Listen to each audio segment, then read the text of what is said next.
The junior wide receiver is one of the best players not only in the district but in the entire state. And with his new partnership, he doesn't plan to go far to make an impact. Coach, you guys are back in the district playoffs after a year off last year. What does this mean for you and your team? The college recruiting process for high school student athletes can be tough to navigate for players and parents. But if you're serious about playing at the next level, there are some things that you can control that could help your chances. From local college stars to guys who just love the game, the Besseker Basketball League is a one-stop shop for summertime hoops, where guys create new backyard memories and relish in the chance to compete. Life comes at you fast in the Big Ten as Penn State deals with their first real taste of adversity, but the Nittany Lions say they will have a short memory and they are already preparing for next week's opponent, home against Minnesota.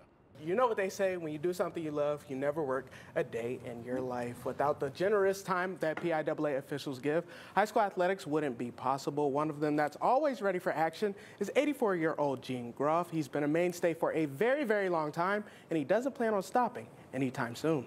Whether it's kickoffs, field goals, or punts, some things just come naturally. And for Central York's Matthew Parker, his right leg is all about business. One of the football coaches here actually pulled me out of soccer game. It was like, let's see who can kick, because it was just some couple soccer kids, you know, they needed a kicker. So I came out, kicked like a 40-yarder the first time, and then it was history from there. I just played middle school, 8th grade, then 9th grade, 10th grade, 11th grade so far. Since that moment, the Panthers junior has focused solely on improving. And with that, his kicks have only gotten further, and his profile has only gotten bigger. So the first kick I had was a 60-yarder, and that was actually at Penn State, which was very cool for me because I didn't even know I'd get that far, and then especially doing it in front of Coach Franklin was something big.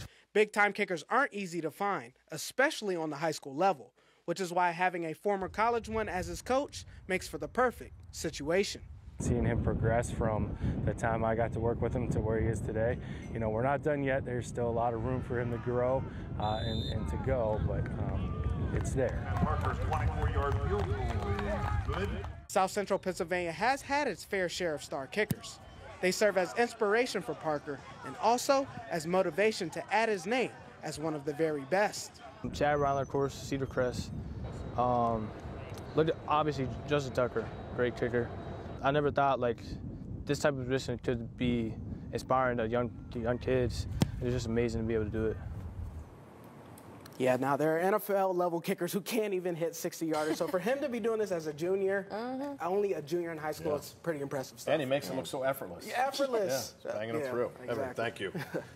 In York County, a Dallastown star is looking to use his new partnership to help impact the community that is closest to him. Fox 43's Evan Brooks here now with more on the plan for this new partnership. Yeah, the NIL era is fun for these high school student athletes. It's still in its infancy, but as you said, the possibilities are endless. But Dallastown star Michael Scott has his eyes set on his hometown. The junior wide receiver is one of the best players not only in the district, but in the entire state. And with his new partnership, he doesn't plan to go far to make an impact. Dallastown wide receiver Michael Scott is used to making the most of his opportunities. Pass complete to Michael Scott. He's into the end zone. And that includes more than just on the field. His new NIL agreement with the Pennsylvania Sports Agency is just the start of the impact he envisions. Being able to inspire kids like that are younger than me, that look up to me, I feel like, and I just want to create like a good environment and like a stepping stone for like kids younger than me being able to be like, oh, I can do this too. Before he hits the college turf, Scott believes now is the chance to give back to young people where he lives. I like working around the community and like helping like youth programs or like stuff in that nature, and just being around kids and like giving them somebody to look up to in that case. His play is not the only thing that speaks volumes. The agency believes its first signee is the right type of person to advance NIL on the high school level. He's just outstanding. What a gentleman.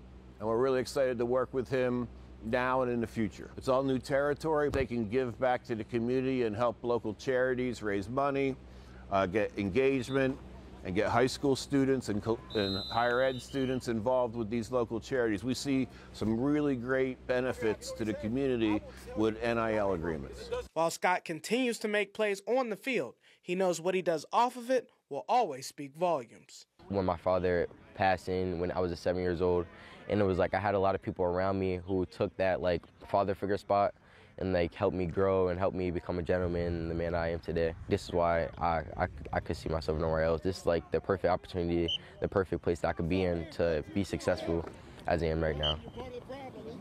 Yeah, you love to see a kid like that doing everything the right way and being rewarded. So can't wait to see what the future holds. He does have some deals in the works, so excited to see what he comes through with. What a great young man. Yeah, absolutely. Leading the way, leadership, bright future, well spoken, perfectly done. Team captain as well. So. Absolutely. All right, Evan, thank you so much. You know what they say, when you do something you love, you never work a day in your life. Without the generous time that PIAA officials give, high school athletics wouldn't be possible. One of them that's always ready for action is 84-year-old Gene Groff. He's been a mainstay for a very, very long time, and he doesn't plan on stopping anytime soon. They say age is just a number. And if you don't believe me, take it from 84-year-old Gene Groff. His happy place is anywhere he referees high school athletics. It keeps me on, seriously speaking. If I would quit, you know, I'd just be a couch potato. I wouldn't last long. So that's why I'm doing it, to survive. Groff has seen a lot through the years. This season marks his 56th as an official, and his love for youth athletics has a special place in his heart. I had 3 children of my own, and I coached them, basketball, baseball, football, and like I say, I love working with kids, and that's why I've been doing it for so long. This is not a hobby. It's a lifestyle for the Hanover native.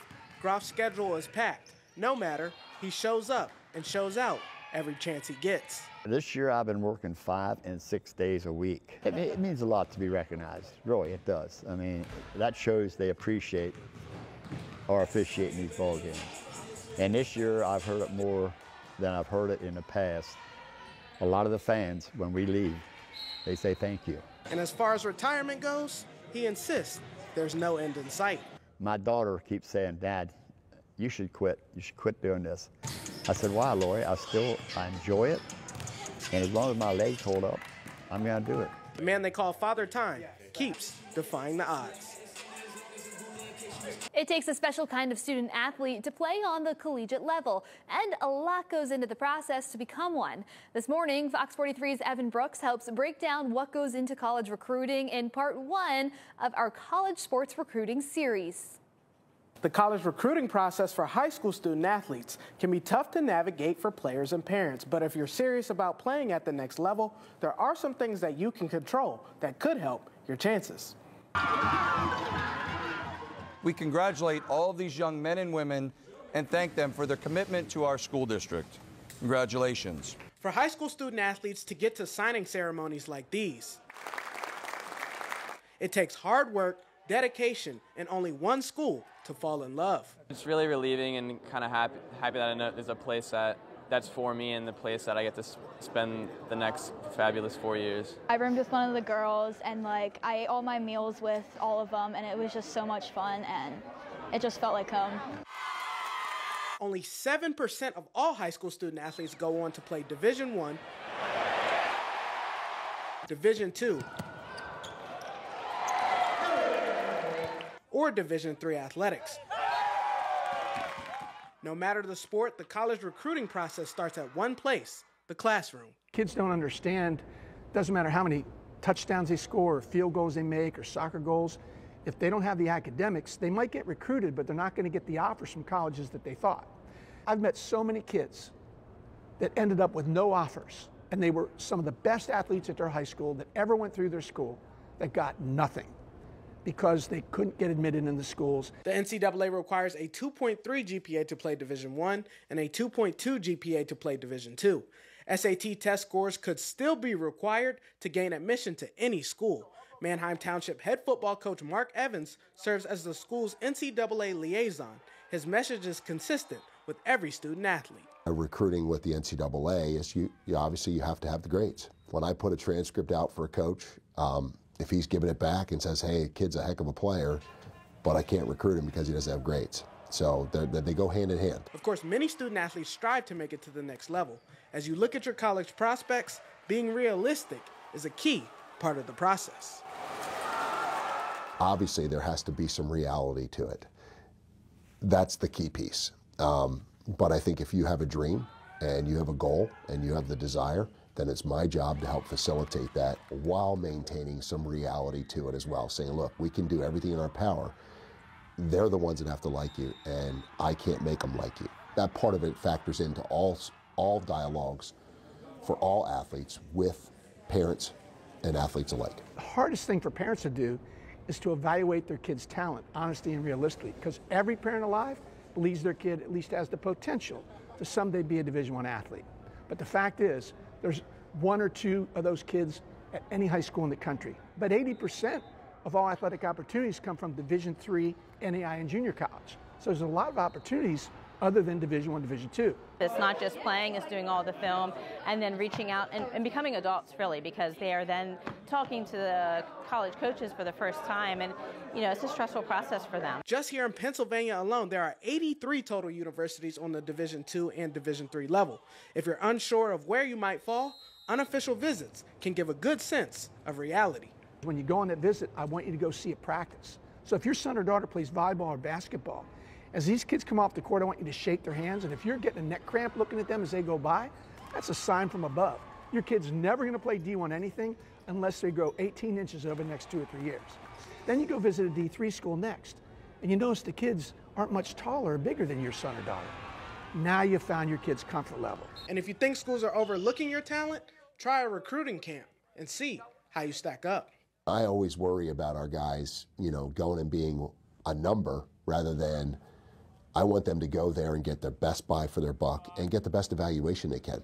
So I'm always encouraging them to, shoot for the stars. There might be a couple camps that are beyond our reach, but hey, you go there and have a great camp and you wow them, who knows what can happen. Next week, we'll take a look at some of the elite local prospects around the area and what's gone into their recruiting journey and why schools all over the country are vying for their services. Reporting in studio, Evan Brooks, Fox 43.